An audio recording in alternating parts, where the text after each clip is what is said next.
Ladies and gentlemen, welcome back to Searching for Political Identity. I'm your host, Brian Eskow, and this is episode 130. I've got a great guest for you today, my friend Herb Kay. A lot to talk to with him.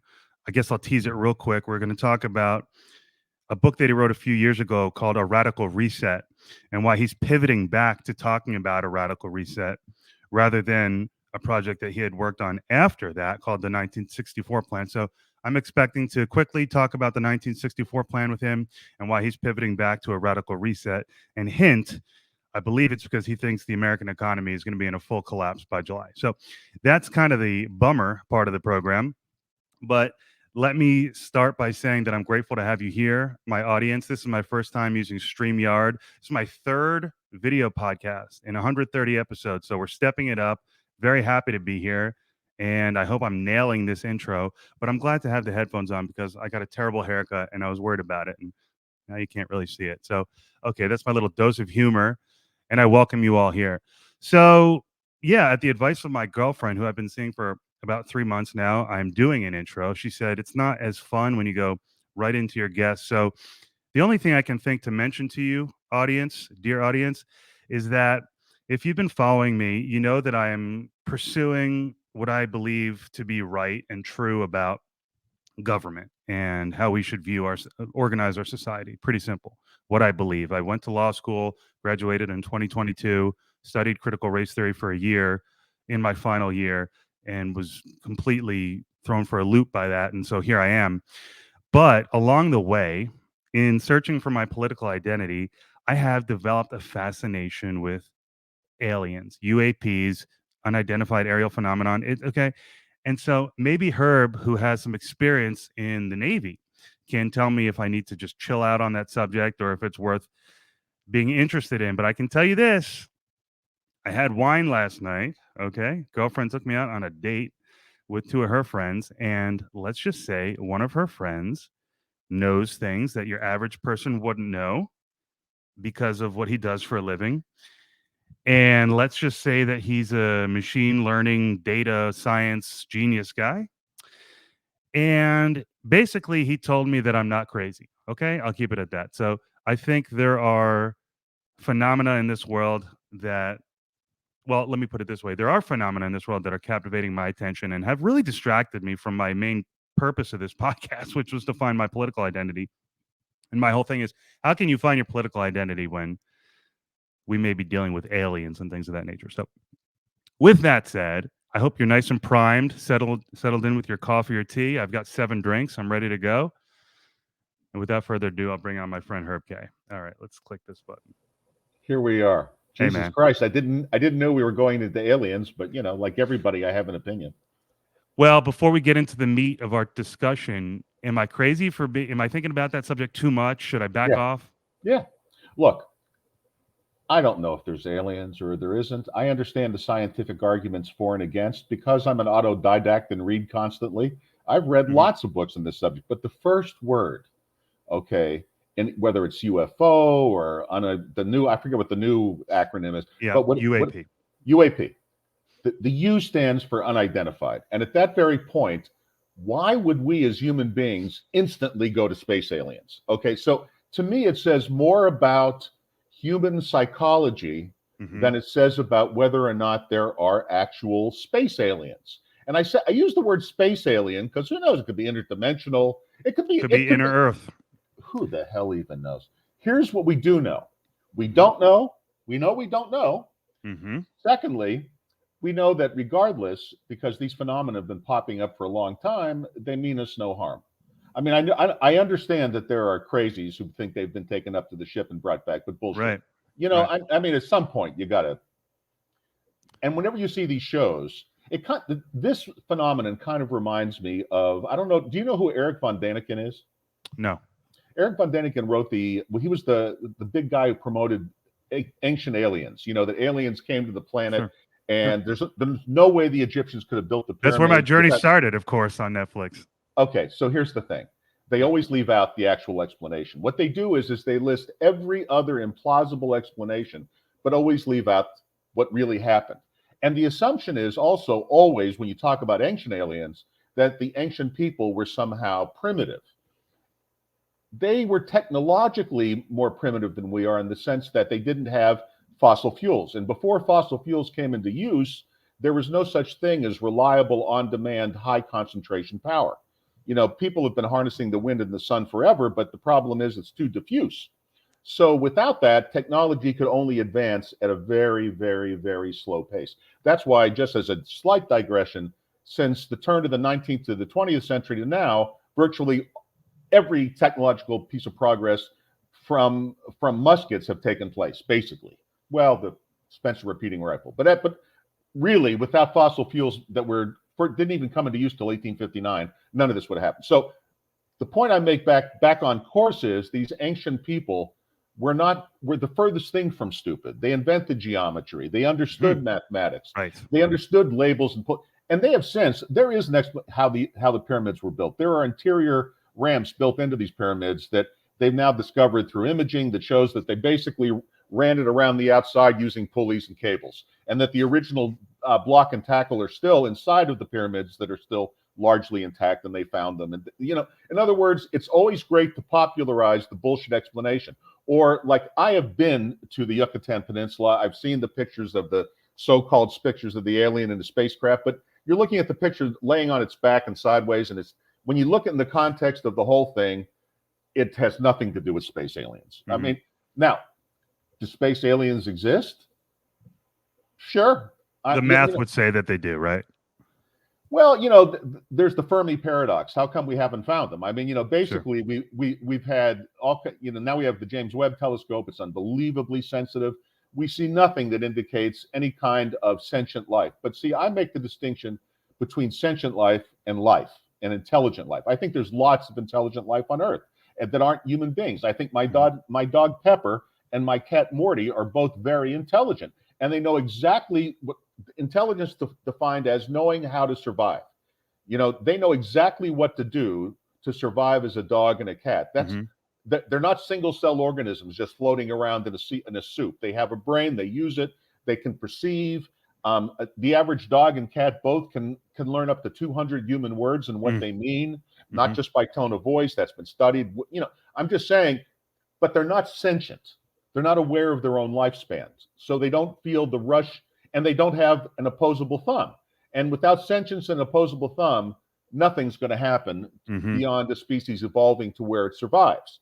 Right. Okay. Now, out in the universe, do I think there are probably quadrillions, God only knows how many, dog and cat-like intelligence level species, all the way up to chimpanzee, exist out there that are completely intelligent and operate in an intelligent way on their planet?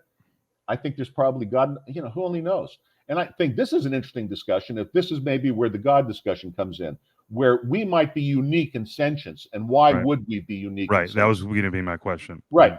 And why this one species of one primate on one planet, out of an entire solar system, is there sentient life? Now, the other explanation could be we just don't know what we're looking for. And we're looking for radio waves and light waves, and maybe they're using technologies that we can only begin to understand. And who only knows? There might be intelligent life in our solar system. There might be methane-based life on Titan, a moon of Jupiter. There might be ocean life, like at the bottom of the Mariana Trench, living on Europa. I even wrote, by the way, I wrote a novel about this that I haven't published called The Stoner from Europa. It's a great story. Wow. But anyway, that's amazing. It's a story. Basically, Europans in my novel are little teeny octopus beings, and because they're invertebrate because of the pressure of the ocean. The ocean on Europa is like 100 miles deep. It's like crazy deep, and they would also therefore be blind because they'd have no sunlight whatsoever. But they would have highly developed other senses, and I made them in this novel that they've been on this planet all along. And what we're seeing when we see UFOs is they're actually splashing into their secret base at the bottom of the Mariana Trench, and then they have an ability to enter human beings' bodies harmlessly and take over. And this one comes over just to do observation, but falls in love with marijuana, and then the story takes off. But anyway, that's amazing. Cheech and Chong on Europa. I'm not just political, baby. I'm creative. Well, neither am I. And so, no, it's amazing. It's a fascinating thing. True, false, whatever. We are interested in as human beings in this subject. I certainly am. So amazing. And so let's move on to what's real and not unidentified. Right. Also, I want to correct one little thing in the intro. I'm not Yeah. changing course from the 1964 plan. I'm simply bringing the Radical Reset, the book I wrote, as a manifesto to the whole thing, which includes all the white papers that are already on the website. The white papers on the website are direct extracts from the book that I copyrighted in 2019, but I wrote it in 20. Did I write it in 2019? I know I wrote it in 2016 or 17, if I remember right. But anyway, so I wrote the it. 1964 plan comes from a radical reset. Fair? Yes. Okay. Yes. Okay. And since we formed the nonprofit, it's a 501c3 and it's all set up. I'm not going to try to reinvent the wheel. What I'm introducing, though, is anti-politism back into the mix of what anti-politism being the subtitle of the book, A Radical Reset. Right. It's the manifesto of anti-politism. This is a way to this is a reimagination, total reimagination of public life in America, right? It's a reimagination of the republic. So, first of all, and I want to be very clear about this. I am anti-democratic. People have an idea that we live in a democracy, and this is because of a failure of our public schools not to explain that we intentionally don't live in a democracy. If you read the Constitution of the United States, there's not one sentence that includes the word democracy. We are not a democracy. In fact, the founders were terrified of a democracy, and rightly so, because a democracy is majority rule, which you could easily just rename mob rule. So basically, mob rule was not what they were going through. Democracy is a utopian concept like communism. Plato came up with it. It's a nice idea. It's wonderful to think about it. Isn't going to happen. There's never going to be a successful democratic country. You have to restrain the worst impulses of the masses, and you have to also realize that most of the time the majority is wrong. Okay, and they're not wrong because they're bad people or because they're stupid, but because they're ignorant. And by ignorant, I mean they don't necessarily have all the information they need to form a full judgment. Mm-hmm.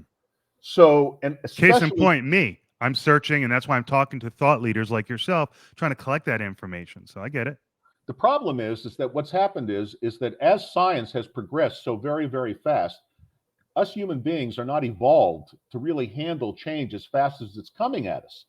And we could go into a discussion on AI, but we go way past an hour. Let's not go there. Or how about in the near future, women not being necessary for birth? I mean, we're living in a new world. Bullshit. That's not going to happen. But interesting. Okay. But we'll get. Let me put it to you this: I don't really have any fucking idea what's happened. Here's what I really know. Here's what I know factually, objectively has happened. We've progressed further, faster, in a shorter amount of time that we evolutionarily can keep up with. As a result, one of the things that has suffered the most is the belief in God. Now, now you know that I'm a secular Jew, which means I'm Jew-ish. I haven't been in a synagogue since I was 13 in bar mitzvah. Right. Okay. I do not observe the Sabbath. I do not keep kosher. There's nothing I like better than a bacon, lettuce, and tomato sandwich. Okay. I want to make that very clear. And by the way, I think, and you are too, we're the most common kind of Jews. If you went to Israel, most Jews in Israel are secular Jews. I know that the press always likes to show the guys with the beards and the long coats. They're a teeny little part of our population, like the Amish are of the greater Christian population. But most Jews are, and if they're not secular, they're open to question about the nature of God. Okay. Okay, so let's not go down the religious rat hole. And you're saying, like the Nietzsche. How do you pronounce that philosopher? You're making this point, right? That when you remove that God type of concept from society, it's all bets are off, whether it was true or not. And that's exactly what's happening. So people have, I as a Jew, God knows, can recite every horror of the Christian history, shitting all over us and slaughtering us, talking about genocide. We don't even want to get started on the Crusades, any number of them, or the Inquisition, do we? Let alone, Pope Paul, whatever the fuck, I think it was the second, or Pope Pius, I'm sorry. Was it Pius the Ninth? The fucking Nazi collaborator, okay, who spirited out SS troops to Argentina. So I don't even want to go there, although I just went there. I understand that religion's done a lot of bad things, but in its greatest sense, it gives people a purpose for life. And when you're a sentient being and you think there has to be purpose to life, if you don't find it somewhere, you are going to feel lost and depressed. So what's happened is, as technology has made it harder and harder to believe in the literal story of creation, for example, just one example, as laid out in the Bible. We know the earth is not 6,000 years old. The dinosaurs were real. Evolution is a fact. You know, that there's a difference between theory and accepted theory. Evolution is accepted theory because there's not a shred of evidence that's ever been discovered that contradicts it. That's not to say that someone couldn't discover suddenly that the earth is 6,000 years old. It's that there's not a shred of evidence to support that. One is conjecture, the other is just one is just theory, the other is accepted theory, which in science equates to objective fact in most cases. So all of that being true, it's hard for people. And if you look at particularly a free republic like ours was supposed to be, or what's gone on in Europe even worse, is you see a breakdown in traditional religion. Very in the Scandinavia, they're Lutherans in name only, you know, basically. In America, I grew up in an Irish Catholic neighborhood for much of my childhood. Everybody had 12 to 15 children. I'm not exaggerating. We were the smallest family in the neighborhood with 2 kids. They thought there was something wrong with us. Here's the thing. Today, Catholics don't do that. And the birth rate in the United States has plummeted.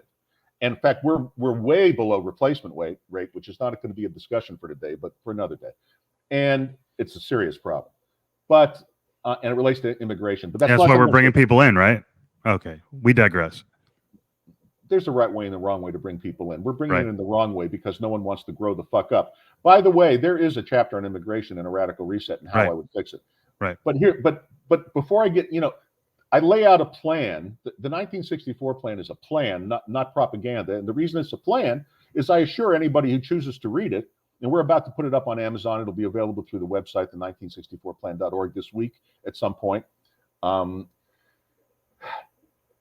There are going to be parts you're going to absolutely hate, and that's why it's not propaganda. Okay, but here's what's happened. Back to the original point: is people, as their religion has dropped, they need to believe in something, so they seize quasi-religions. And the problem with quasi-religion is there's no doctrine, and since there's no doctrine, it's free to go any fucking wild direction it wants to go. And where it's going now, and where it would naturally go, if you look at the history of man before we got a little sophisticated, it becomes tribal, which is exactly what's going on in our culture today. And then you take all of that and you light a flame under it by social media, which we all enjoy it, but nobody understands what the fuck it's doing to us. And then you add to being locking up the entire planet for 2 years, making a lot of crazy people over the edge crazy. I mean, people who otherwise would have been low grade crazy, you lock them up in a room for 2 years and they go completely batshit crazy. And there's no going back from that. And then we're going to have to deal with the consequence of that. And it goes on and on. Plus, and I'll just, if you don't mind, I know I'm running on, Brian. Am I okay? Not at all. I just want to, so anyway, it's time to consider maybe we need to reset the clock altogether. Now, the idea behind anti-politism is radical. And what I always say, and I've said it many times in my Substack, and you've heard me say it, is the radical will become reasonable when the shit hits the fan. Okay, people do not like change enforced upon them. That's one of the reasons that, for example, the MAGA folks are so fucking angry. What the progressives don't get is people resent being coerced. And since the government has a monopoly on force by law, they are coerced to do what the government says they must do, and they deeply resent it. They hate the coercion. Now, had we continued to run the republic as it was originally set up and reserved to the federal government only those powers as enumerated in Article 1, Section 8, which are very, very clear. Basically, you have a government that has a State Department, a Defense Department, a Treasury, an Attorney General to chase down interstate criminals, and that's it. Everything else is reserved to the states. And if that were the case today, people would not be so fucking angry. Okay, we fought a civil war over this.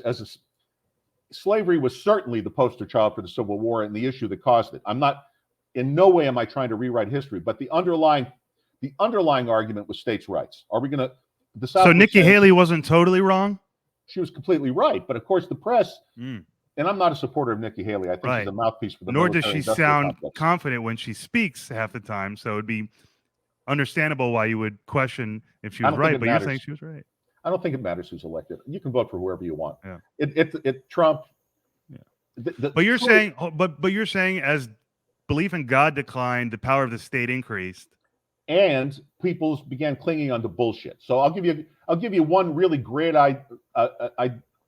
example of something that's real that's been turned into bullshit, which is climate change. So Is climate change real? Of course it's real. Climate's always changing. Does man contribute to climate change at the very least? Absolutely. Science is very clear on that. But nothing else. Everything else, the world is coming to the end in 12-year bullshit is just hysterics by people who are climate change hustlers, who are the new priesthood of a religion. Now, you know it's a religion because I think the climate is a serious problem, not an emergency. And where I get that is I actually read the United Nations IPCC report as much as I could because it was like wading through dog shit. But the summation of the whole thing comes down to this. Climate change is a serious problem. Nothing is imminent. It's not an emergency. Now, within it, there are paragraphs where contributors make offhand comments within context of scenarios that are possible emergency scenarios, which the climate cult has ripped out of context and runs with it as the world's coming to an end in 12 years. So far, since Al Gore made, his fucking movie where the whole world was supposed to be underwater by now, not a single projection has been proven to be true. Not one. Okay. I watched Oppenheimer last night, and this is like that scene where they say there's a near zero chance that the world will end if we push this button. And it would be like, but they came to the conclusion, no, that's like a real small chance. And their concerns were washed away. That'd be like saying all over the news, no, this is going to happen. So look, how many times did the predictions have to be wrong before you start to wise up? And we're also finding out, and this also really blends right into why I think that collapse is imminent. And I mean imminent, but I'll get to that in just 1 second. Sure. You just can't, whether you talk climate change, and let's not have a climate change debate here, or let's say gender, the multi-gender bullshit story. Look, first of all, there's no such thing as an LGBTQIA community. No one's organized it.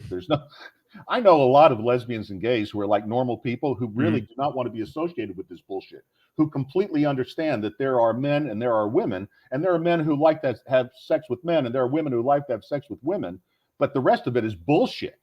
I mean, and that there's an enormous amount of people who deny objective reality. There's only two genders. Sorry, gender and sex is exactly the same thing. But again, it's become a religion.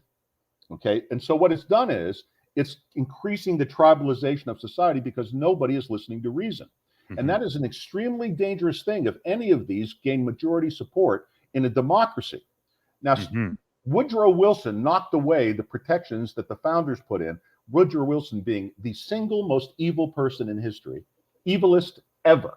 In effect or intent? Probably in effect. Certainly in effect. In effect, he was a psychopath, and he did things for his own weak little ego, trying to prove he was the intellectual that he wasn't. And he believed in elites, and he was a screaming racist.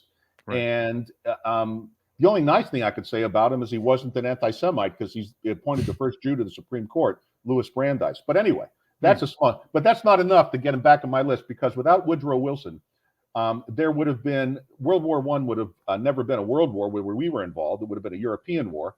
It would have been fought to a draw. Germany, was not completely to blame for that fucking war. I don't want to get into that history, but very unfair interpretation. We just came in because we were Anglophiles. Okay, we tilted the balance of the war, causing a lopsided Allied win that would have never taken place. As a result of that, we got Soviet communism. Lenin was sent in by the Germans in an act of desperation to try to destabilize the regime, to get Russia out of the fucking war, because even after the Tsar fell, the Kerensky government was keeping Russia in the war, and they needed them out. And I could go on, but the bottom line is no Stalin, no Hitler, no World War II at all, no Holocaust, no communist world threat, no Vietnam. None of it would have ever happened except for Woodrow Wilson, that motherfucker. And tell me about his assault on the Republic. Well, he took away requirements to vote, and he changed the way senators were elected, just to name two things. So, do I believe in universal suffrage based on all races and genders and all that kind of good stuff? As long as you meet a threshold, sure. But there has to be a threshold. Right. There has to be a point. Now, what the founder said was, you cannot vote unless you own property. They also said you had to be a male, and a white male. Of course, that had to go away. But there's a difference between tinkering with modern context and throwing out the baby with the bathwater without thinking for 30 seconds. You can't allow people to vote for what they take without paying for it. That's an incredibly dangerous combination. And that's exactly what we've been doing. And then when we created the modern welfare state in 1965, and the Johnson administration threw out every last vestige of federal self-control, they used to at least ask themselves prior to 1964 if it was at least constitutionally supportable. After that, every president since, Republican and Democrat, have just created an imperial office to where they're playing hail to the chief when the fucker enters the room. What is that? What are we, Rome? Anyway, I can go off, but the bottom line is we've created first of all, nobody alive today has ever lived in a capitalist free market economy. Let me just say that very, very clearly, unless with one exception, you are a Hong Kong immigrant who escaped when the Chinese broke their word and fucked up the Hong Kong economy, which was the only capitalist economy in the world, and it's gone. Okay, so let's just make that very, very clear. What we live in is a capitalist economy where the cronies, the inside elite, the military industrial complex, the big tech giants, the billionaires, until Woodrow Wilson, the average length of a bill through Congress was 5 pages. 5 pages. Okay. And then they would have the debates and committees afterward to how to implement the law they just passed, which really retarded how many laws were coming because, they couldn't trust unelected bureaucrats. Here's what we do now. We pack in 5,000 pages on average of laws that no congressperson or senator ever reads. And in there, what's in those 5,000 pages? Special breaks for all those cronies on the right and the left. It doesn't matter whether it's a trade union or whether it's Raytheon. They're all getting their fucking breaks. And it's ruined the game. And the reason the middle class, you ever wonder why all Biden talks about is, look, we had 3.9% in the last quarter. It's great. It's great. It's not as bad. Let me tell you something. What we have here is a giant legal Ponzi scheme sucking every dollar of wealth out of the lower 2/3 of a society and giving it to the top 1%. That's what's really going on. That's what capitalism is. This is a crony system disguised as a free market in a democracy where you can manipulate a mass of people because the masses are asses. So you're saying the corporate interests that nobody likes, the bad ones that have an undue influence on our society, like this democracy scheme because they can abuse it easier than it's very counterintuitive, actually. Well, no, it's completely logical from the point of view of a power seeker. Let's use an example of a federal department that should have been never started. Let's start with the Federal Department of Education. It is very easily quantifiable that education has gotten only worse since the day it was brought into existence by President Carter in 1979. Okay? It's gotten nothing but worse. There's been not only is there no improvement, we've even dumbed down the tests and it's still gotten worse. Right. We spend more per pupil, even adjusted for inflation, 5 times what we spent in 1979, and it still sucks. Okay, so how can that be? Well, that department has no reason for being. It has to go. But why does it exist? Because it is far easier for the teachers' unions and special interests in the education establishment to lobby for money in one place than in the innumerable school boards around the country that used to control the spending of the school districts independently from their own local property taxes and maybe some help from their state. It would be impossible for these entrenched interests to lobby and bribe and corrupt the entire state legislatures and local school boards of all the states and all the different people. They just couldn't do it. It's just mathematically impossible. It's organizationally impossible. But it's really easy to go to the suck at the tit of the government pig in one place, and that's true of every department except the So this is what I'm hearing. This is actually interesting. As you democratize, you concentrate. Democracy's ultimate end is tyranny. The ultimate result of democracy 100% of the time will be tyranny. Period. Always. End of story. Okay? There is no historic variation from that pattern. Democracy has been tried. It always fails. It always ends in tyranny. Okay? It's the reason why we have a Hamas in Gaza, because they had a democratic election like a bunch of fucking idiots. And of course, the people who promised the most bullshit won the election. Hamas, we'll take it back from the river to the sea. No, you're not. Never going to happen. Any more than Mexico's taken back, like from the Portland to the Rio Grande. It's not going to happen. It all belonged to Mexico, but they learned to accept it. Party's over. The story of the world is a story of conquest. Get over it. Okay, but here we are. Okay, so we got to put this genie back in the bottle. And I think we're going to have an historic opportunity here in about 1 to 7 months, because what's going to happen is the economy is going to collapse as a result of everything we've been doing, frankly, since 1913 cumulatively, but the match of kerosene has been the last 16 years. And in the last 16 years, we've embarked on a course that sealed our doom. And it began starting with what? Yeah.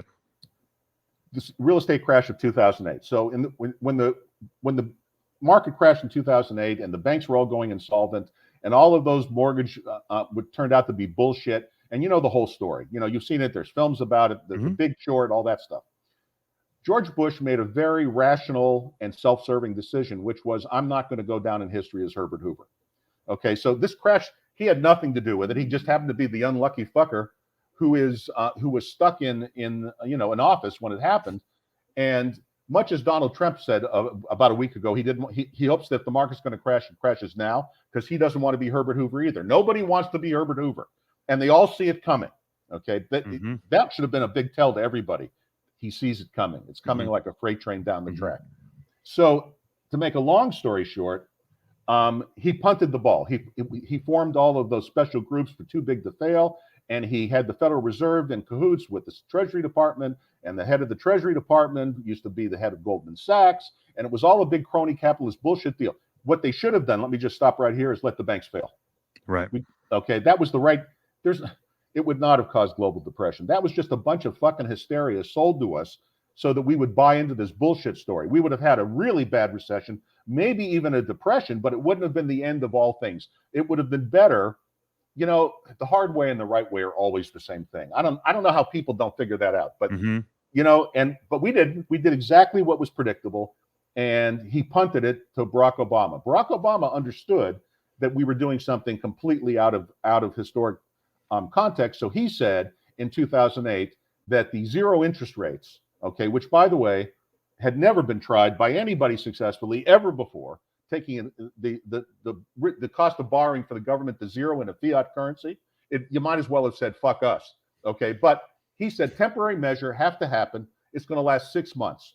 Okay, it's 16 years later. We're still there.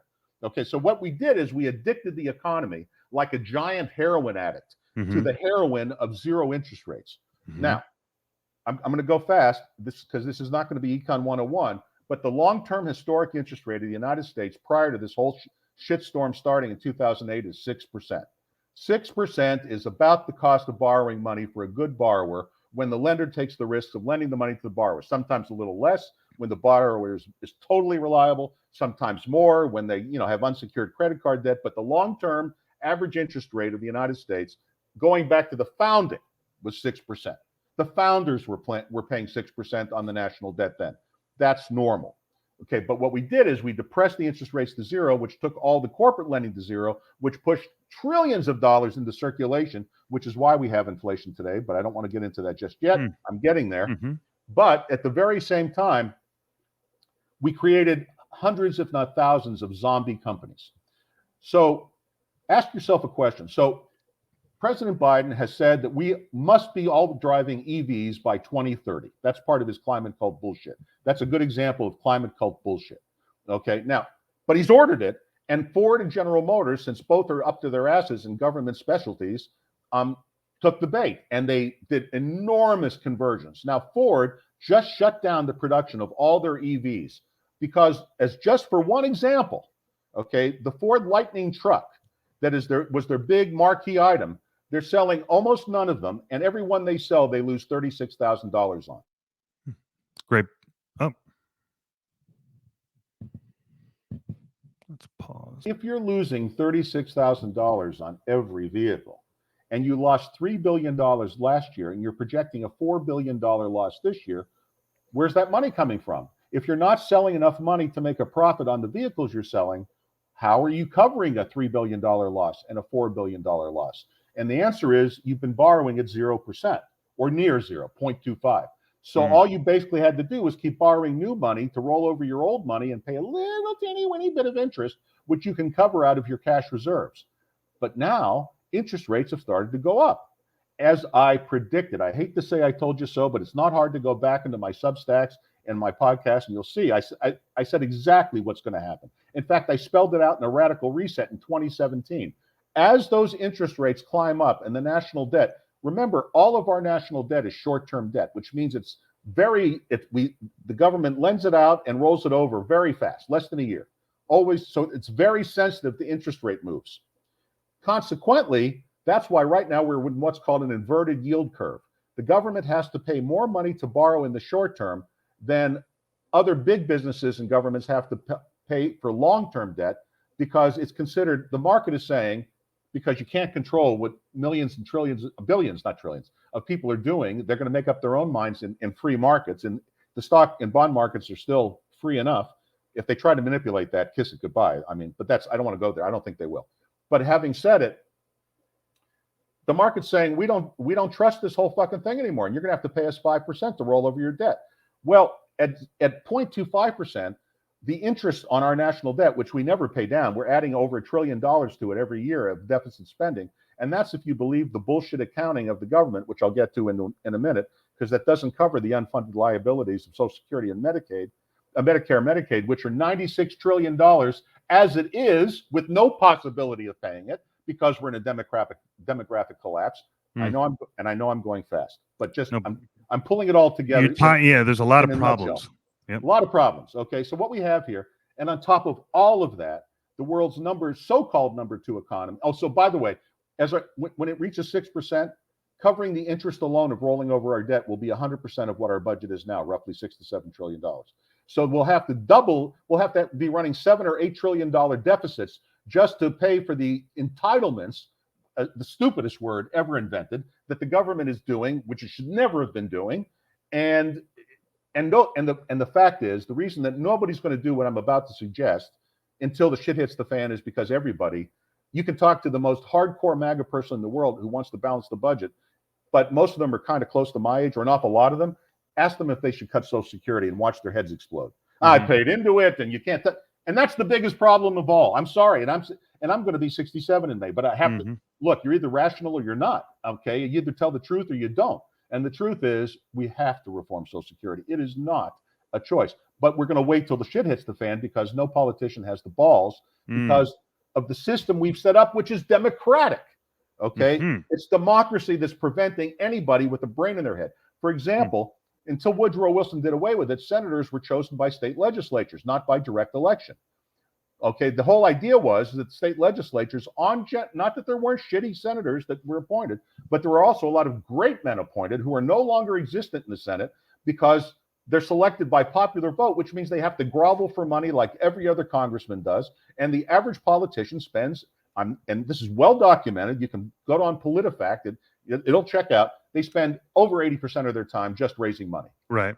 Okay. It was interesting. I just saw a clip of Robert F. Kennedy talking on a podcast, giving a seemingly knowledgeable history lesson of America, talking about that transition from state legislatures choosing the senators to democratic elections, and casting that as a victory for goodness, righteousness, because the corporations would control the senators in his mind in the old way. You're saying it's the other way around. The other way around. Robert Kennedy, God bless him, is well-intentioned, but a real moron. Okay, so I mean, really, he's insane. I love his sincerity, and I love his enthusiasm, and I know he's different, but most of what he espouses is. But he's wrong on that. You're saying it's just plain wrong. It's just.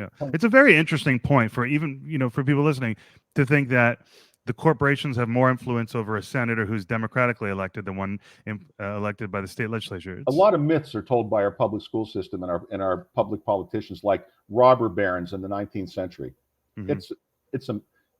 Were there big capitalists? Were there people like Rockefeller? Were there people like Carnegie? And but they were also wildly charitable. The 19th century, in fact, there would be no black colleges today except for John D. Rockefeller. How do you like that? He founded the entire system. Because he was devout Southern Baptist, he was not a racist, furthest thing from it. He was accumulating enormous amounts of wealth, and he felt it was his Christian imperative to give it away. So he helped the people who needed it the most in the most effective way he could think of, which was colleges and universities, and it produced some great men and women, and continues to up till this day. That was the robber baron. Okay, so let's not go down the myth of bullshit fed by quasi-socialist progressives and sucked up by weak-willed Republicans and conservatives who don't understand what they're talking about. So let's talk about what needs to replace this disaster. Yeah. Okay? Back to your narrative. Yeah. Okay. So here's what's going to happen. The world's second largest economy is supposed to be China. It's not. The Chinese economy has been bullshit from the start. If you go to the studies, and I'll just cite my source here, is Dr. Luis Martinez. He's a PhD an economist at the University of Chicago School of Economics. He did a nightlight study of the whole planet, of all. That's especially nightlight study, because by how many lights are on at night in a country, you can tell how industrialized and how wealthy it is, and it lines up, correlates beautifully to gross domestic product and income per capita. Okay, so by that measure, China is 40% of what they say they are. And that's because our press has lapped up this bullshit. Now, part of the reason that our mainstream laps it up is because we have a journalist corps made up of idiots. The second, and who are really, remember that the news today is not designed to inform you. So back before the internet and before all the social media, there were really only a small number of news outlets. So when you watch the evening news on CBS or ABC or NBC, or PBS, if you watch the Neil Lehrer NewsHour, those are your choices. That was it. And they had from 30 to 60 minutes, depending on the show. And that was it. That was the whole day's national, international news. So they didn't fuck around with a fire in Chicago, which belongs on local news. And they didn't sell hysteria. They only had a short amount of time to provide information. And so that's what they provided, information. And it was you never knew the bias of any of these anchor people and reporters because they were too professional and understood their role. Okay, and they understand. Anyway, I digress. So, but once you lose the free press as the fifth pillar, as the thing that makes everybody tell the truth, and once they get in bed with the political class, then you don't know who to trust, and that's where we are today, where the traditional press exists to produce views, not provide information. The more hysterical they become. Clickbait has become the norm, not just on YouTube, but even on the nightly news. And the more hysterical and out of context the story can be, the more likely, from the right or left, they're all guilty, the more likely they are to push that narrative. There's as much bullshit on Fox as there is on MSNBC. Bullshit, bullshit, bullshit. And the problem is because of the algorithms that we live in, they all just feed back to us what we want to hear, because they have algorithms to say, oh, look, Herbie likes to watch. Yeah. So the fact that the press is no longer independent is a self-fulfilling cycle. And then the algorithm is another self-fulfilling cycle. So when you go back to China, the press has been putting out Communist Party propaganda for the better part of 30 years because it fit the narrative. They hate the United States. There is a built-in left-wing progressivism to the press that is undeniable. So by and large, they hate their own country. They think that we're an imperialist and that everything that we've ever done has been horrible and done on the backs of Black people and Native Americans and all kinds of bullshit that I'm not going to get into today. But it's all so they're bullshit. Salivating at the prospect of China overtaking us, right? And here's the thing. So China is the single most corrupt country in the world. They have a one-party state. There's no checks and balances. They have no civil justice system. They have no free press. Their currency is manipulated, and they've been putting out bullshit for years. And they've been stealing at every single level. The national debt of the Chinese, properly calculated, is nearly 400% of GDP. That's the highest national debt of any country in the history of the world. And with an economy that is 40% of the size of, it's 400% of what they're claiming. If we looked at what they really are, it's off the charts. It's a giant house of cards that will take just a tiny little bit to crumble.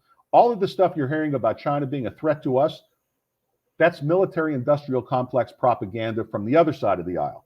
Because the People's Liberation Army, the PLA, is a giant internal police force disguised as an army. And Xi Jinping's only concern at this point, because he's not stupid, he understands China's in an irreversible demographic collapse. Between now and 2050, their population will reduce by 50%. There's no avoiding it. There's no stopping it. There's nothing that can be done. It's baked in from past stupidity. And so the bottom line is they're doomed as a country. So all he's concerned with is protecting the wealth and power of the Chinese Communist Party. Now, what he does in order to maintain, what do you do to keep the people's mind off of stupidity? Well, bread and circuses for the masses. The Caesars learned that. You distract the plebes, or the plebs, depending on how you pronounce it, the people who don't know what the fuck's going on. You distract them with bullshit. You give them free shit and you get them all worked up about foreign enemies that don't exist. Like, Taiwan, as if it could make any fucking difference to what's happening to China now. No, but it makes a convenient scapegoat. So, like, look over here at that evil Taiwan, so you don't know that your entire internal real estate market and banking system is in full. Okay, so tie this back into why we're going to have a crash here in America, and then tell me about what the because plan for after something that is going to. There's no. If you think back on your entire life and the history of the world, there's always horrible surprises every year. We're always surprised because who can anticipate a surprise? So there are going to be surprises this year. Now, it's going to take, if there is a realization at once that the jig is up, particularly on the Chinese economy, where the entire world's supply chain runs through it. That's danger number one. If the world realizes, and it will take very little, like it becomes, like, for example, all of the Chinese banks default on all their foreign debt. Right now, they're defaulting on their domestic debt to cover the foreign debt with printed yuan that they're trying to control the exchange rate. But if that comes apart, Chinese economy will collapse literally overnight. The country will go into revolution, and everything manufactured in China will come to a dead standstill. And by the way, they have youth unemployment of 40%, which is almost always where revolutions almost always start with the kids. So what does this have to do with America? Because our supply chain is tied in through China. Okay. Plus, they're not buying our debt anymore, and neither are the Japanese. Who's buying our $1 trillion deficit? We are in a Ponzi scheme. Here comes the second risk. So the Treasury, the bonds come due, and the notes come due for the Treasury notes, and they don't have the money to pay it because we're only collecting half enough taxes to pay for what we're promising.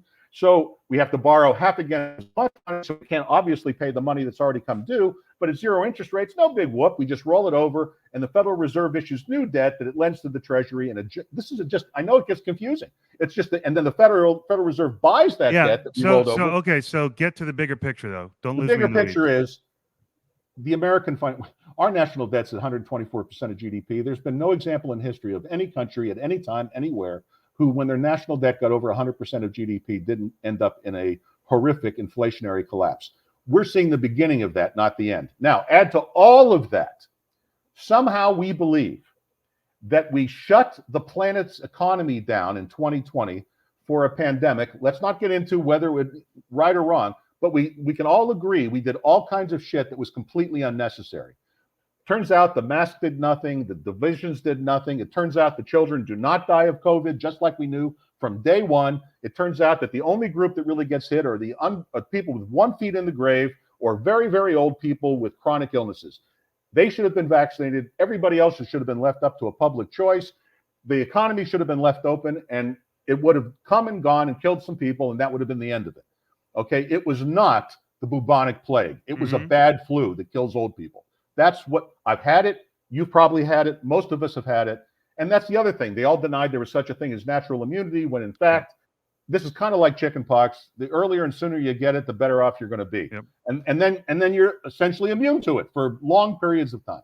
So anyway, that being the case, that's not what we did, of course. Bureaucracies and concentrated governments will always, always default to power. So we threw out the Constitution. We allowed the president to rule by decree. We shut down every industry, not just us, but every industrialized nation in the world that they didn't consider critical. And who the fuck even knew what guideline they were using for that?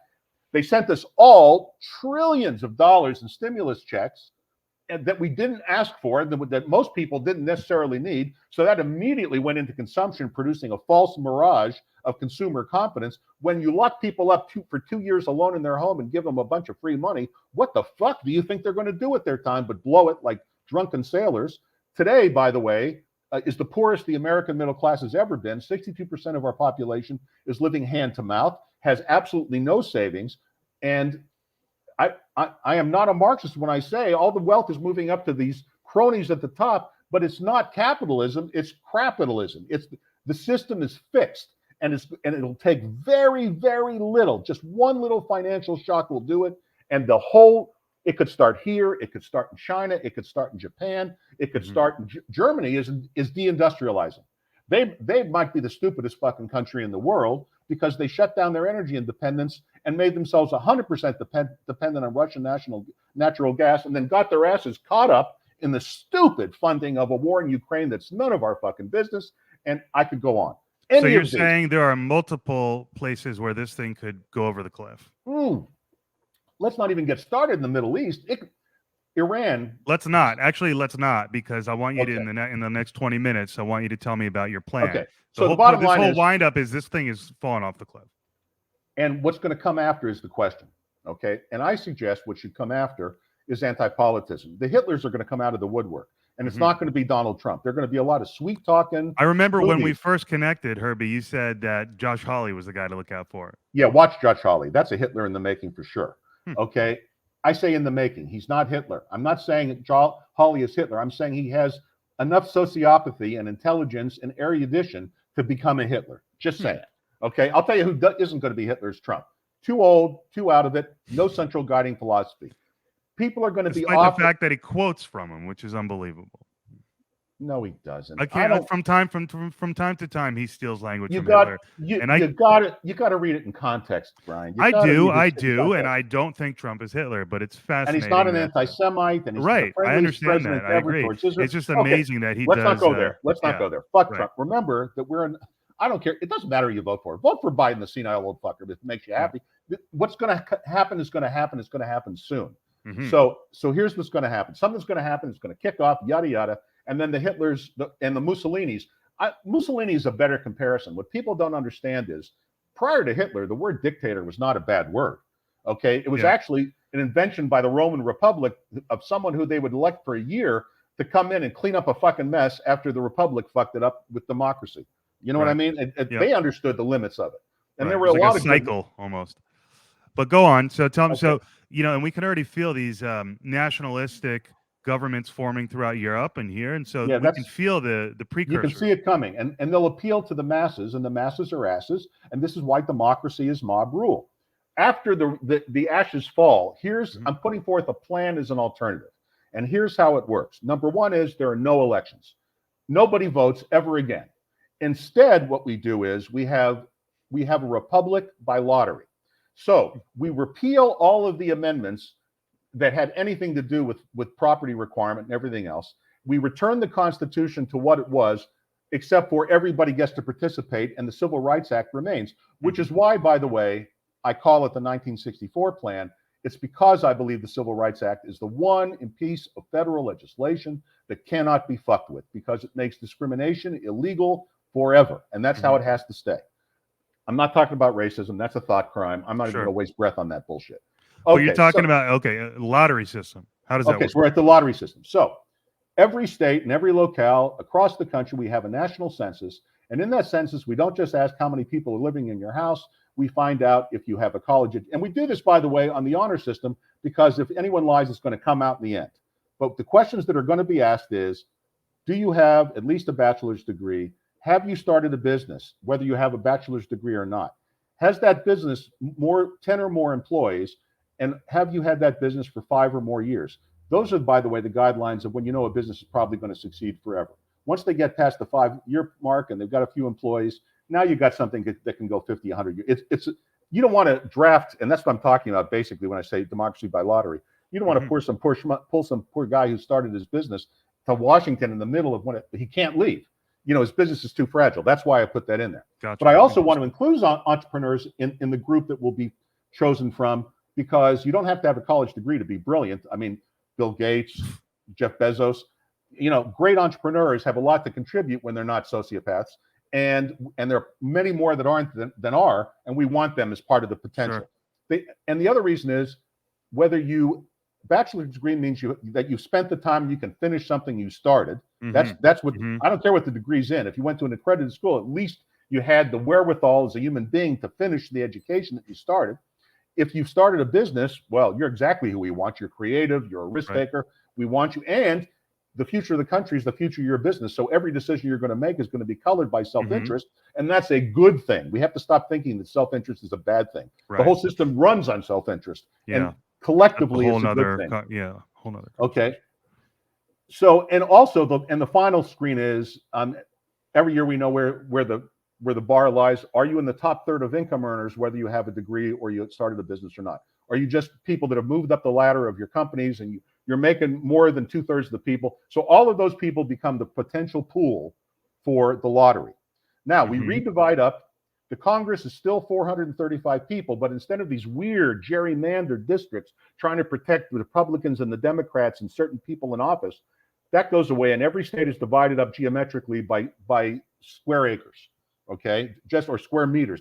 Take your pick, into equal geographic, near as close to a rectangle as you can get. I realize that Arizona will be easy to divide because we're nearly a rectangular state, and I realize that Delaware isn't going to be so easy, but this is a solvable problem by human beings. Equal geometrically shaped areas, but no gerrymandering, because in anti-politism, there are no parties. There are no elections, so there's no reason to have a political party. The parties go away, and all the corruption of parties go away, and all the insider bullshit of parties go away. But most importantly, all the money in politics goes away, because no one's going to have to spend anything, okay, at all.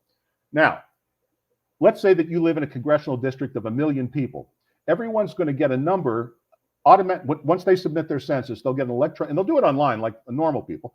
They'll get an electronic response that gives them a number, 0.0000001, all the way through 1 million.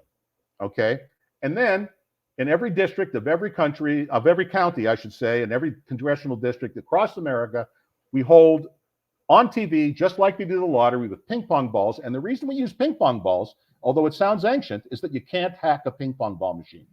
If you connect it to the internet, it can be hacked. So how do you protect that? It's a closed system. No one can get anywhere near it. It's the luck of the draw. Out of that pool of people, someone's number is going to come up, and they're going to be the congressperson from that district, regardless of their gender, regardless of their race. Their only pre-qualification is they've done something with their lives successfully and have skin in the game. Now, that's very important. So we're going to get, first of all, a very diverse Congress.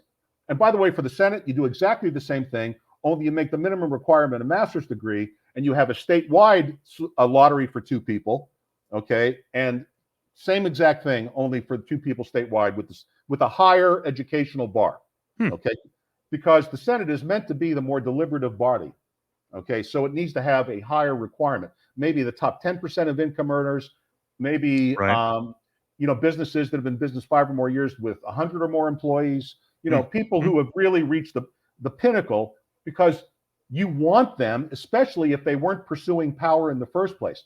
The reason these people, you ever wonder to yourself how we can have 340 million people in the United States and we're left with Trump and Biden? This is this is the election nobody wants, really, if you're being honest. And the reason is nobody with any kind of accomplishment wants their life broken open, which is why, as part of anti-politism, if a person is drafted to become, and they can turn it down, and then there'll be another drawing. If they really don't want to do it, they don't have to do it. But protect it.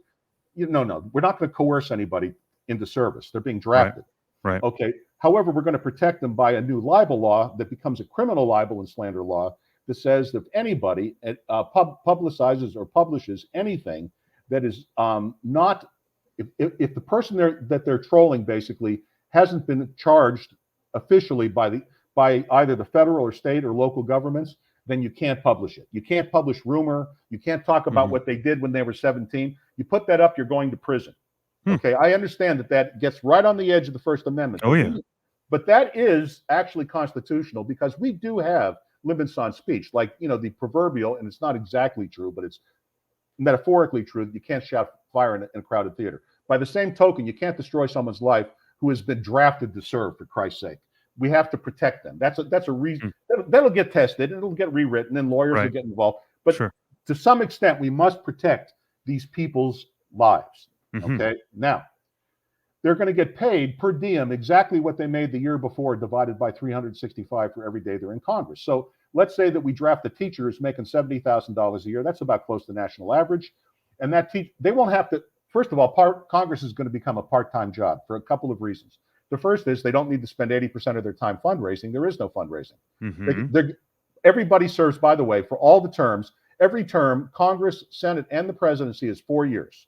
And it's a one and done. Okay, no more 6 years in the Senate.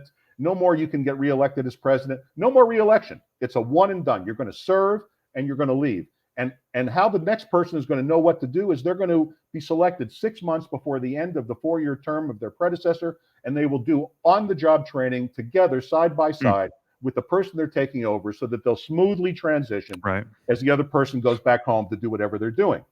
Okay, now, in the Congress, since it's not to say that special interests can't present their case, but without money, there's no chance of corruption. You can present your scientific case, you can present why this is good for America, but that's the other reason that this will become a part-time job, because we're going to devolve everything to the states, but the four things I mentioned: defense of the shores, conducting foreign policy, because you can't have 50 secretaries of state, the Department of the Treasury to make sure the money is stable, and the United States Attorney, the Attorney General, because you don't want a guy to murder somebody in New York and be able to run to Arizona and get away with it. You have to have some kind of interstate crime commission in place. Those are the only departments of the federal government. Everything else will be devolved to the states.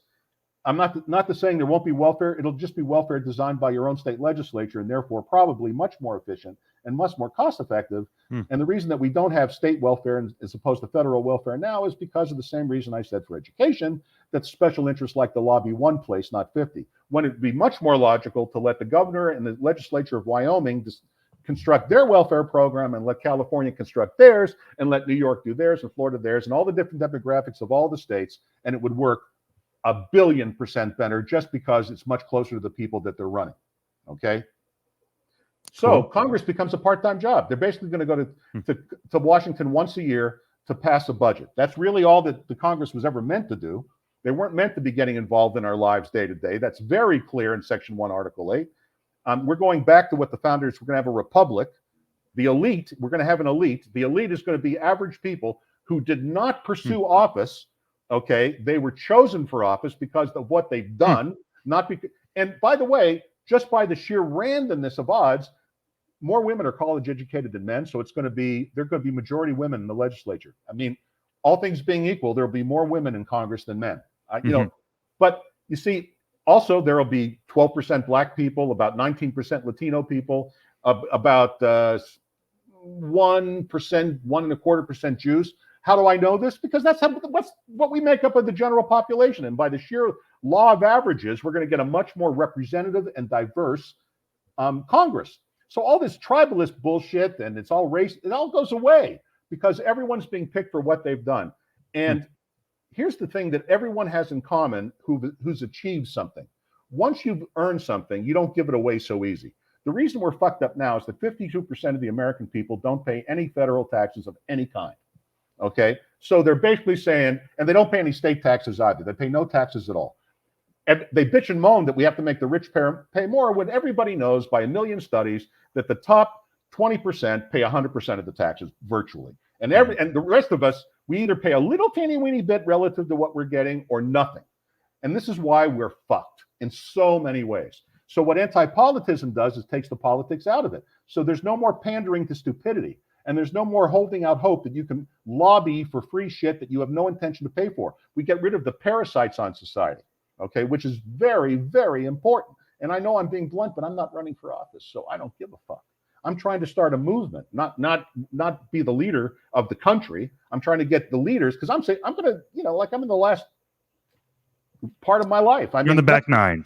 I'm on the back nine. I'm on the back nine. I know it and I accept it. But what everyone has in common is that when you've achieved something in life and accumulated some wealth, you become much more wise about what you're going to do with it. So everyone won't be giving away everybody else's money. By the way, I would also repeal the 13th Amendment, the income tax. And what that would do, no, I'm sorry. I would not. 13th Amendment is slavery. I am so sorry. I would never repeal the 13th Amendment. 1913, you were thinking. I was thinking 1913. Please forgive me for saying that. Yep. I would never. Come on. Okay, so anyway, I would repeal the income tax. I think that was the 19th Amendment. It might have been the 17th Amendment. Or was it the 16th? And it's one of those teams that fucking is the 16th. You're right. It was the 16th. Oh, lawyer, buddy. I'll take you. I'm going with. Well, that's just from talking to people like you who have educated. Okay, 16th Amendment. We repeal it. So how does the federal government raise its money? National sales tax. And then everybody pays, right? Everybody's got skin in the game. And then let's say with only 4 departments, the government needs a national sales tax of maybe 5% to run the whole federal government. Even with the military as large as it is, if we get rid of all the other bullshit and devolve it to the states, the federal tax becomes next to nothing. But if they want to raise it, we'll all know it right away. And then we can all decide, our representatives who have skin in the game, whether or not what's being proposed is worth the trouble. Because remember, as anyone should know, there are no solutions. There are only trade-offs. Okay. So what's the trade-off? Oh, by the way, how the president and vice president are picked, I left that part out, Yeah. is that 2 years into the congressional term, where the congressmen and senators have done 2 out of their 4 years, we hold what is essentially a papal conclave in the Congress, but we do it in public on C-SPAN or whatever the equivalent is, live, so the whole country can see it. And the Congress will pick the vice president and the president from among themselves. Okay. Now, here's the basis of anti-politism. What the founding idea, and it's going to relate to what I just said, is that we could pick out 435 people in the Congress at random out of a shopping mall who would be in a collective IQ at least as high or higher than the existing Congress, and there would be no sociopaths, okay, except for the random 5% that makes up the population at random. It'd be 5% instead of 100%, okay, or nearly 100%. You have to be a sociopath to be a politician, because how else do you lie with a straight face and not feel guilty? Right. I mean, seriously, that's what a sociopath is. We could easily pick 100 senators out of, at random, like walking around, Jesus, anywhere where, like a public library, I could pick out a Senate smarter than our Senate. Now, and then from that group, as we know, some of the senators are going to turn out that are selected are going to be brilliant. Some are going to be stupid. Most are going to be nice, average people in between. Same's going to be true in the House. But, I can tell you from serving in the Navy aboard ships and submarines, it doesn't take very long to get to know everybody you're working with. I don't give a shit if it's a fucking aircraft carrier. Pretty soon, you get to know hundreds, if not thousands of people, and you get to have a pretty good idea of who's smart and who's stupid when you work with them every day. So after 2 years, everyone in the Congress, remember, there's no parties, no more you're this, you're that. Everyone's just in there and they're a draftee like everybody else, serving. And by the way, they get their income per diem, like I was saying, and they get their travel covered, and they get free, they get put up in probably buy the Watergate and turn it into a secure complex for the Congress or something like that. Or convert one of the empty buildings from, that they're going to have after we dump all these federal departments into a congressional, condo dorm complex or whatever. Right. Yeah, dorm, basically. And that's where they stay until they're flown home commercially, like everybody else. Okay. The day of the federal royal government is over. Okay. Now, what happens there is, the objection to this is going to be, I could go on, and we're going to run out of time, and it's all in a radical reset. All of us you'll be able to buy this week off of the 1964plan.org or directly on Amazon, where I'm going to publish it as well. But here we go. The trade-off will be, people will bitch, what about all that experience we're throwing away? How can these complete neophytes come in and do the job when, they're all going to claim it takes years to become competent? Well, it takes years if you have to spend 80% of your time raising fucking money, you corrupt fuck. Okay. And let's also say, based on their past performance, I would not consider that an endorsement of their expertise. Since the government writ large has fucked up our country for the last 100 and some years, in this democracy that we've created out of a republic, it is reasonable to assume the professional politicians, by and large, with a few notable exceptions, suck. So, are we going to get a few sucky congressmen? You bet. But you know what we're going to get 100% of are people that have done something with their lives of at least average intelligence. They wouldn't be where they are, who have shown they can finish what they started and have skin in the game to make rational judgments based on the Constitution of the Republic of the United States of America. And that's how we fix this country.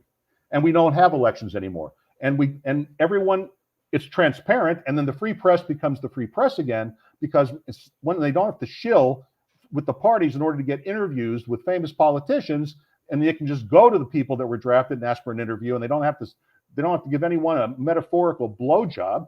Well, then they'll be able to report the goddamn news instead of make the news. Okay, it kind of fixes everything. And the only trade-off is we lose the experience of Mitch McConnell. Gee, what a fucking shame. I mean, seriously, we lose the experience of senile Joe. That should have been lost decades ago. People like Joe Biden and Mitch McConnell are the manifestation, the living manifestation of why anti-politism should be the system. Right. Yeah. No, I mean, even if the economy doesn't collapse, which you sound very confident that it will, just those people alone being at the top echelons of our government. The problem is that it's not a problem. Look, let me preface this clearly. I hope I'm wrong.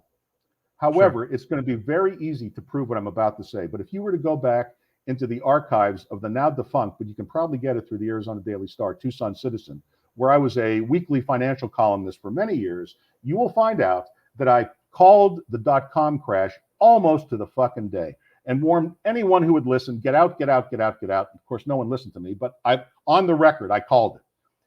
There is videotape of me on a show called The Dana Cooper Show. It was local in Tucson, Arizona. He's still a friend of mine. He's an older guy. But he's very well known in Tucson media and radio. He's the sports guy for the University of Arizona. I think he works for the administration at U of A now, that they have real sports teams, But anyway, long story short, I was on his show, and prior to the real estate crash, I'm on videotape. Not only did I say it was coming, I described it in detail and how bad it was going to be. And Dana was going, Jesus, how can that be true? And I said, look, I hope I'm wrong. The same thing I'm saying now. I'm just not going to be wrong. And I know that's glib. And if I am wrong, good. Then my children don't suffer. You don't suffer. Nobody suffers. I hope we can continue this. And we don't have to deploy the parachute and whip out a radical reset. No. Well, no. Look, the radical reset makes all the sense in the world. You can't have a rational debate over it, and I'm going to lose. I mean, I'm willing to debate anybody, anywhere, at any time. I'd love to. I'm going to do my best to try to get this conversation in front of bigger names, because I'd love to hear those debates. It's fascinating. It's a great marker to lay down. It's a radical reset. And you're saying we are the problem. Yeah, we're the problem, myself included. Look, there was a great man, a Frenchman named Alexis de Tocqueville. Mm-hmm. Quick aside, we would not be as a free country without the French. Let's get over bashing the shit out of the French. French troops were at Yorktown in equal number with American troops surrounding Cornwallis, while the French Navy had them boxed in at sea after kicking the shit out of the English Navy. Let us appreciate our French brothers. And so there were a lot of Frenchmen involved. The famous one that everyone knows is the Marquis de Lafayette. But another Frenchman who was like the de facto son of George Washington. Washington said, I believe Washington said it openly, and it's been recorded, that if I had a son, it would be the Marquis de Lafayette. Mm-hmm. Loved him. And Alexander Hamilton was his other son. Those two men together were his de facto sons.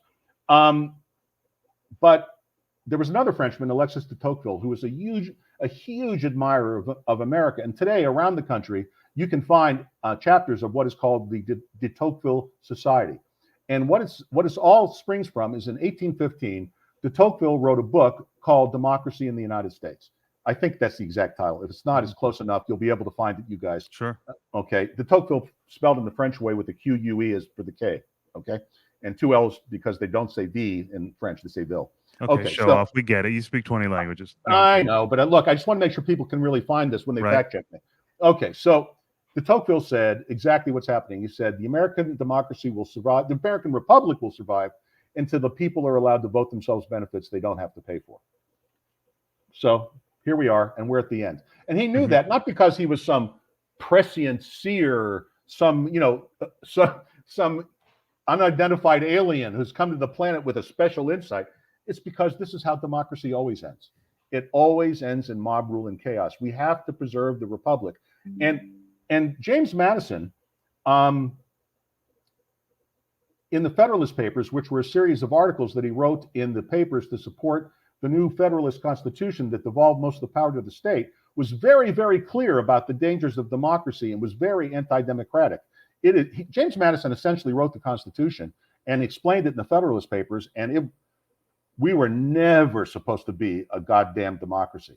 Democracy is going to lead to Mussolini. That's what's going to happen. Right.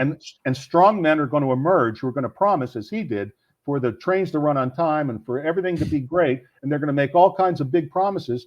And for a short time, they might even look like they're delivering as they steal from one group to give to another. But in the end, it ends in tyranny. Always, every time. Power corrupts. Absolute power corrupts absolutely. So we just can't go down that road. And we need a different plan, and that's the one I'm putting forward. Amazing. And we've come completely full circle to say this is an alien idea that you're introducing. It really is, in a sense. You might say you're reverting back to the original vision. It's certainly alien, though, to the system we have now. It's alien. The reason I think it has to be democracy by lottery, or republic by lottery, I should say. Look, I fall into it because I went to fucking public schools. The reason we have to have a republic by lottery is because social media and AI is going to make it almost impossible to discern the difference between truth and reality. Okay, it's already hard enough. Right. So, political campaigns will never again be fair. Like, look, did Trump lose legally? Yes. Did Trump really lose? No. Right. No, not really. No, the system. I mean, it was a giant fuck up. They mailed out tens of millions of unsolicited absentee ballots. What a shock! How is it? Forget Donald Trump. How is it possible that Joe Biden got more votes than Barack Obama? I'm with you. I'm with you. I I mean, mean, a lot of people voted against Trump, but I'm with you. It was an inflated situation because of the way they ran it. there's no No way Joe question. Biden was ever more popular than Barack Obama. And I don't think much of Obama, but I know he's more Yeah. popular than Joe Biden. Just saying. Yeah, Okay. I don't. So I'm sure you don't either. I don't underestimate the amount of fear and hatred that there is for Trump, but yeah, there's no way that election was normal. Let's put it and that way. and with AI, they're going to be putting. It's going to already. It's almost impossible to tell a meme from reality, and pretty soon, it's it. Let's just get the whole fucking mess out of it. Let's get all the money out of it. Let's get the social media out of it. People are chosen based. And by the way, everyone submits their census on the honor system, but of course, when they accept, they're going to have to be subject to an investigation to make sure that they really are who they said they are. They really have the degree they said they have. Yada yada yada, and we'll disqualify anybody who tries to lie. Yeah. So we don't have to fact check everybody and invade their lives. But if someone says, "Okay, I meet the qualifications, I've been chosen, I accept the role," then it should be no big deal to sign a waiver and do a routine criminal background check, a routine check with their alma maters, a routine, yada yada yada, to prove all of the guidelines that I lay forward. Yeah. No, it's amazing. It's really. I mean, I can't think of any objection. I mean, why wouldn't I like that plan? What's wrong with it? I can't think of Uh, anything. well, if you were a person who put the party before the country, then you would hate it. Hmm. And you would hate it if you were right away. Every special interest on the right or left will instantly recognize that there's no way The free ride's over. Yeah. They can corrupt it now. The enemy of good is perfect, and will there be corrupt senators and corrupt representatives even by selection? You bet your ass. Mm. But it won't be all of them. What we've done now is we've institutionalized corruption and called it legal. Like a good example, again, I'm going to use Biden as an example. The man's net worth is about $10 million, and he's never worked an honest day in his life. He's never held any job but politics. He was the youngest senator ever elected at the time. He's never produced a fucking thing. How does this guy have multiple residences? How is it possible? How does he do it on $175,000 a year? That's his current salary. Mhm. No, that was the salary in the Senate. Okay, how the fuck did he get all that money? Answer: legalized corruption. Right. You're saying we're going to suck all of that shit out of the system. It's not going Gone. to disappear from the face of the earth, but it will be gone from the system. The Justice Department will find it far easier to investigate the small handful of pieces of shit that try to take money under the table, who are dumb enough to and by the way, the press then becomes the greatest private detective of all, because now that they don't have to suck up, they can do what Woodward and Bernstein did back in the day when there was still a press and brought down Richard fucking Nixon. Okay? Those kind of reporters will come back again. The enemy of the people become the defender of the people again. The free press is the most important defense of the Bill of Rights, which is the only thing that makes America unique. Majority rule does not, lots of dictatorships have majority rule. Russia has majority rule. How do I know that? Because if the majority didn't like Putin, he'd be gone. They'd have a revolution. They'd pull him down. That's how I know Xi is bye-bye. Right. He's gonna end up being very unpopular because the truth will out, and he's going to come down. That's majority rule. That's mob rule. Okay, we're not going to have that. That party has to go. America is special because we protect the rights of the minority and, most importantly, the individual. Right. And it doesn't matter. And there's no such thing as, well, you can offend somebody, but toughen up. Insult is part of life. It's not a transgression. People don't have to be protected from it. In fact, a good old-fashioned "you're a motherfucker" is good to snap somebody into reality every now and then. Well, I appreciate you snapping me back into reality today by saying, hey, you're a little too focused on this alien shit. Why don't you come back down to earth a little bit? Listen, I don't know what the aliens, I don't really know what the fuck they are. They're unidentified. Let me just say, I take the word unidentified very seriously. Right. Until I see I in front of it. Identified, I don't know what the fuck it is, and everything else is bullshit. But there are a lot of people making money from it, and God bless them, because it's a free market. Right. And see, here's the thing. That's a good example. Look, I clearly think people who give money to these people are being scammed. But you know what I think? I think it's a big world. You're a grown-up. It's your money. It's a voluntary transaction. You pays your money. You takes your chances. No one needs to protect you. You're not a baby. Okay? It's if it looks and sounds too good to be true, it always is. Believe me, I used to be a crook. I know what it is to make something sound and look too good to be true. Stop falling for this bullshit. Stop falling for it. take a little time to recognize reality. Well, yeah, exactly. It all ties back to what is reality. Can we trust what we see, and how do we deal with reality? Our reality is anything that there is no reputable study or proof contrary to it. It becomes unreality if anyone ever proves the difference, which is what science is. Science is a process of constantly trying to disprove the proven. Okay, that's what I don't think a lot of when you see it. The most dangerous term in science would be a consensus. There's never a real scientific consensus, because the whole job of a scientist is to. There are rooms full of physicists right now disproving things that Einstein said, and if Einstein were alive today, he'd be proud of them. Okay, you have to, and he disproved, for example, the ether. It was Einstein who said the black matter in the universe is not ether, which is what everyone thought it was before Einstein. So it's. But I'll tell you what's objective reality. You are looking at me on a screen, and there's not a shred of proof to disprove that that's what's going on. That's real. But and the other thing is that when people say, "But it's the truth," truth and reality are not. Truth is perspective, always. Okay, what is good, what is bad? It's your perception of it. Okay, and yes, there are absolute evils like genocide, and yes, there are absolute goods. Although I can't think of one off the top of my head. Certainly not Mother Teresa, who was a real corrupt piece of shit. Another story for another day. But she was a cunt. She was. Teaser, I'll have you back. No, you don't have to have me back. Christopher Hitchens wrote a great book on it. Go read Christopher Hitchens' book on Mother Teresa.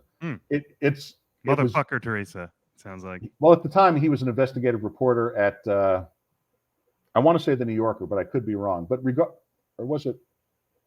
Anyway, it was a reputable magazine. Anyway, he did an expose, and she never refuted it because it was all true, and she was just a cunt.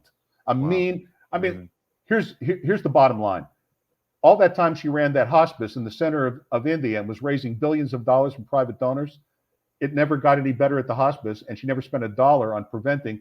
For example, she was opposed to birth control in India, for Christ's sake. Okay, she was not an agent of good. So to me, there is no absolute good. Okay, there are shades of less gray, and there are shades of really dark gray, and that's how that's objective reality. So that brings you to what has become the guiding philosophy of my life and of anti-politism, which is Taoism. And Taoism says, it's better to be busy doing nothing. It's better to do nothing than to be busy doing nothing, which translates to 99.99999% of the time, the best thing to do about anything is nothing. Just let it work itself out. Where would we be, okay, if Woodrow Wilson wouldn't have intervened in World War I and wouldn't have tried to fix? He thought the Constitution was broken. He was explicit that he thought that the idea that a Congress could overrule a president was ridiculous, and he wanted to imperialize and successfully imperialize the presidency. And here we are. What would have happened if he just did nothing? Which is why, by the way, the greatest president in American history is William Henry Harrison, who died 31 days into office, so he didn't have enough time to fuck everything up. I guess life. No, I mean that's a funny aside and point taken. I'm deadly serious. I know. And I guess the point is, our task as humans is to figure out what's real, what's true, and operate based on that reality. Here it is, man. You don't know, and I don't know. It's like talking about AI. We have people in the Congress right now, like Elizabeth Warren, talking about regulating AI. You know what I know? I know that I know more about AI than Elizabeth Warren. Okay, that's what I know, and I don't know that much.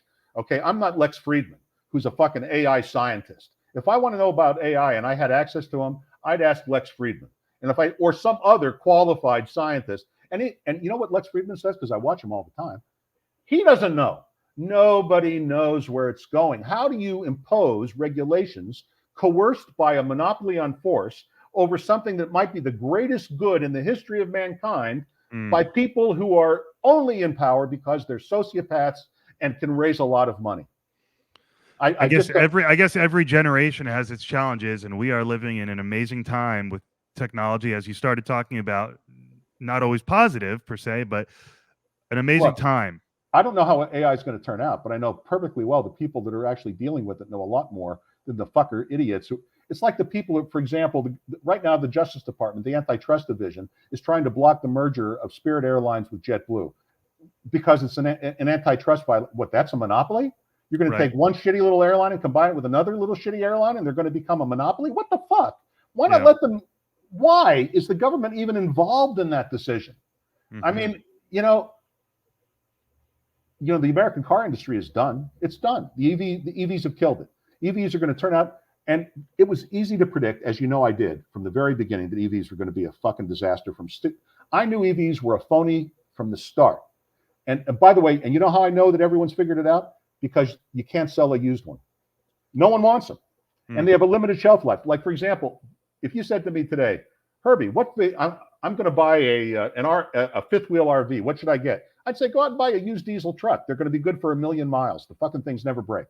Okay, an EV at 100,000 miles, they're done. They're done. Okay, and no one knows what to do with the batteries, which are completely toxic. Okay, and the only thing we know to do is bury them, and they forget the fossil fuel cost of mining all that shit in the first place that we don't have enough of.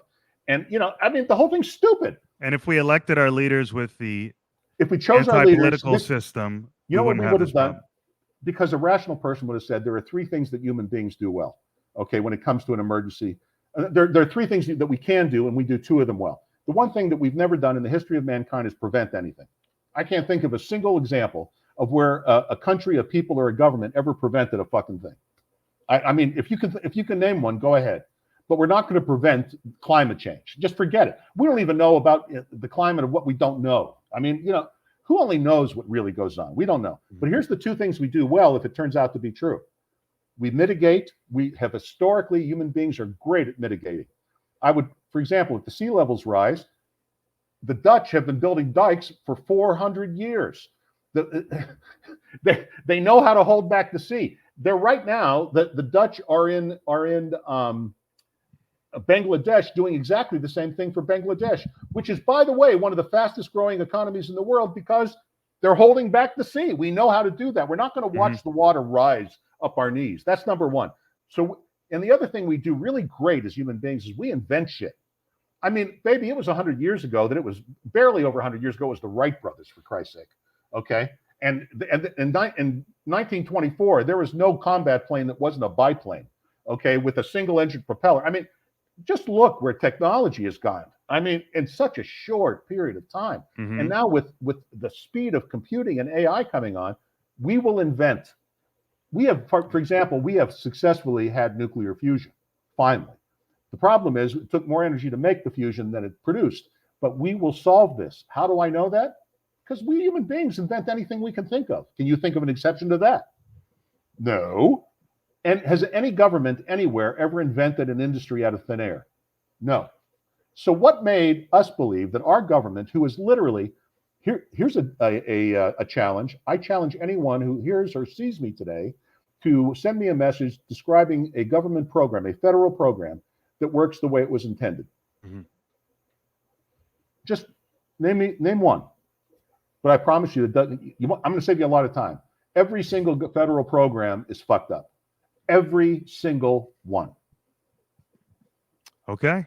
Well, strong points, man. I appreciate you coming on and giving me a full dose, beating me over the head with a radical reset. Appreciate your time. We got to put the message out, and we have to put it out fast. Because if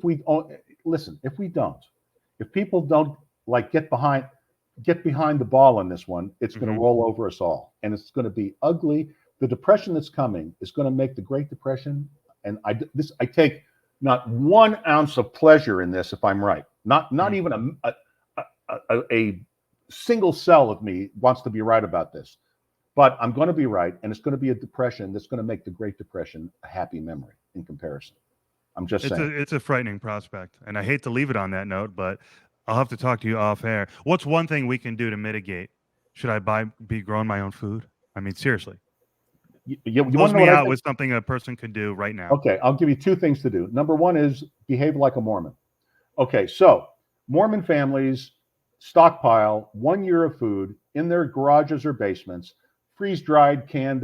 There are companies, you can go on Amazon and find them, that prepare this stuff. And I've actually tried it because I have some now, and it's pretty good. What they do is they rotate their stock.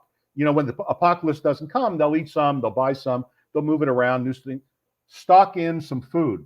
if COVID should have taught you anything with the diaper shortage and the paper towel shortage, is that our supply chains are a fragile thing. If we have a depression like I'm talking about, it will be problematic whether you're going to be able to eat. I suggest it not now. Will they come back online? Will they be restored?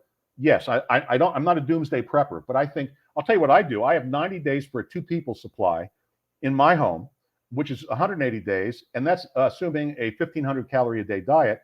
Which, if I was really in trouble, I could shave down to about 1,000. All I do is get svelte, and I could survive about a year if I pushed it out on that. The other thing I suggest is that you buy, with any investment money you have, precious metals or Bitcoin. No other, by the way, no other crypto, just Bitcoin. And the reason Bitcoin is the only, Bitcoin in my view, and I realize it's out of favor, but if you've been watching the price, it's over 42,000. That's not some kind of fucking coincidence. It's not some coincidence. It's because it's the hardest asset ever invented. If you can't alter the algorithm, it's the one thing you can't fuck with. There's a limited supply. It can't be fucked with by central banks. Now, would I want to bet my entire, if I had a fortune, would I want to bet my entire fortune or whatever you have, your savings on Bitcoin alone? No, you diversify. You don't put all your eggs in one basket. You put 20% in the Bitcoin, you put 20% in the gold, and you put 20% in the silver, and you put 20% in the palladium, and the last 20% you keep in junk silver, like a Mormon does. Junk silver, by the way, are old unclad silver coins, pre-19 whatever they were. I think pre-1971 silver coins, before they clad them with copper that are really silver, but they're called junk because they were in circulation. They have chips all over them and marks. They're not collectible. But you can go to a reputable coin dealer and buy them in any city you live in for basically the weight of the silver. And then you take that bag and you literally put it in a safe in your house. The best safe you can possibly have would be a floor safe set into concrete. So if you own your own house and you have a concrete foundation, by all means, set a floor, because you can't dig it out. Okay? No one's going to be able to dig it out. But if you can't do that, then hide a safe in the house, make sure it's fireproof, and put your coins in there. Okay? And the other thing is, and I'm not being hysterical, every single American should have a loaded shotgun in their house. It's the best personal defense weapon, not a pistol. I'm not telling you to get a sawed off, but there are assault models available with shorter barrels that are designed just for that. And the reason I suggest a shotgun to protect yourself is because it's hard to miss. You just have to basically point it in the right direction and pull the trigger.